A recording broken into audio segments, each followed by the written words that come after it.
You ask Tiger to solve. This deals with linear equations with one unknown. The final result is s equals -5.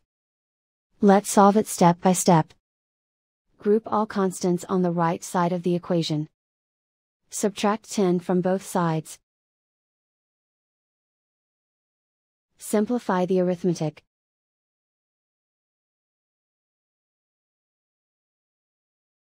Isolate the s. Divide both sides by 2. Simplify the fraction. Find the greatest common factor of the numerator and denominator. Factor out and cancel the greatest common factor. And so the final result is s equals -5.